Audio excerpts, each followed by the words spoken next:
Hola clase, we are on to your last set of notes for Chapter 7a. Yay, how exciting. All right, and we're talking about adverbs. You should already know a lot about adverbs because of your English classes, and your English classes would have taught you that adverbs can modify verbs, adjectives, or other adverbs. They often tell how much, how often, how well, or when. In English, they often end in ly, and people misuse adverbs all the time. And by misuse, I don't mean that they use them when they shouldn't. I mean they don't use them when they should. It's sort of a pet peeve of mine. But anyway, in Spanish, they often end in mente. Notice we're saying often and not always. Generalmente means generally. Frecuentemente means frequently, because the mente equals ly.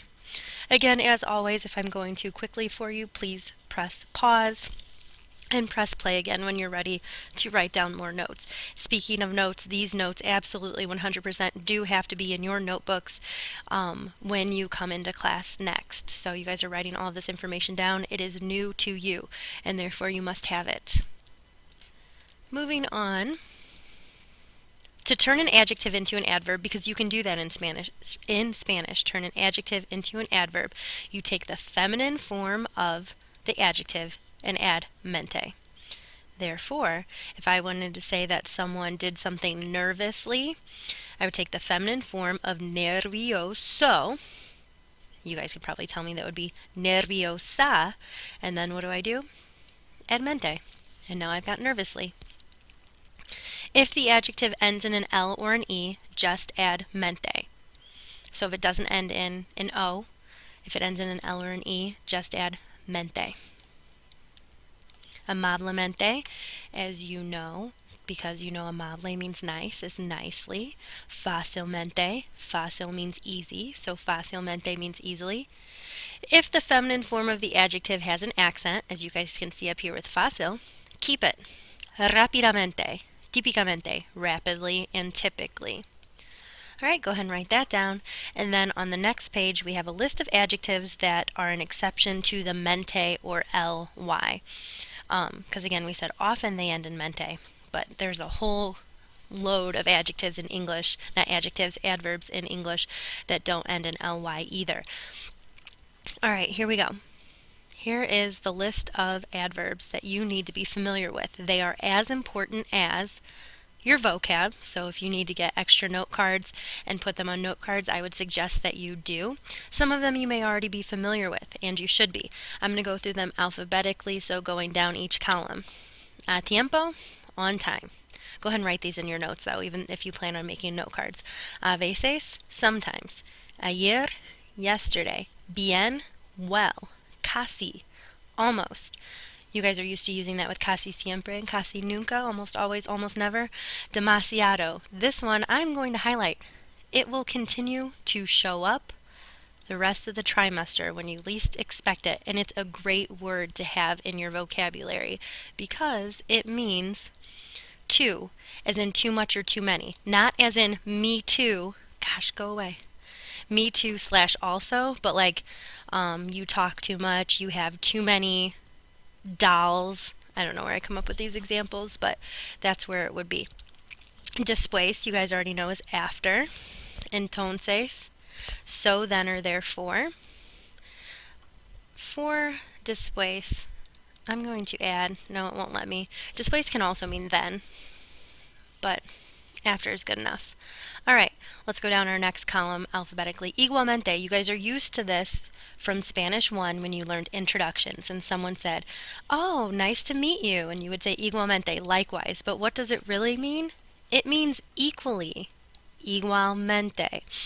Luego, then, next. Mal, badly, poorly.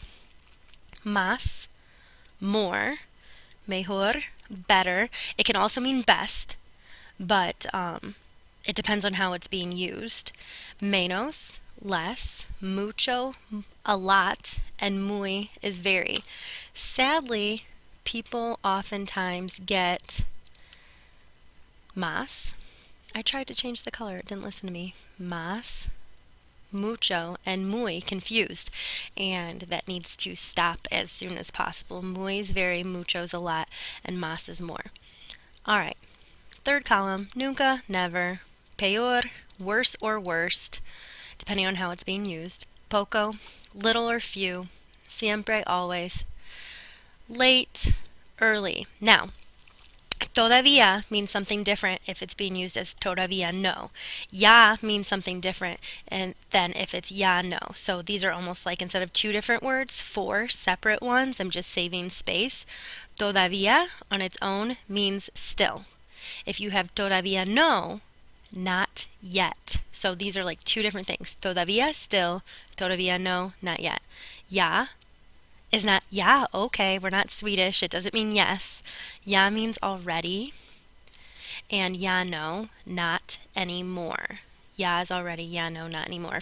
So for those of you that actually plan on making note cards, I would put todavía and todavía no on two separate note cards, and ya no on two separate note cards. All right, this should be in your notes so that you guys have quick reference to them, and I would also suggest putting them on note cards to help you study them in addition to our food vocab. I'm trying to get rid of all this extra stuff so you can have one clear, quick view of all of these things. Anything else I want to say about these?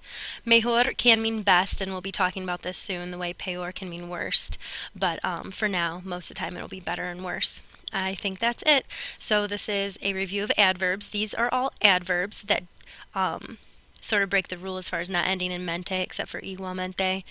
And how do you turn an adjective into an adverb? Take the feminine form, add mente.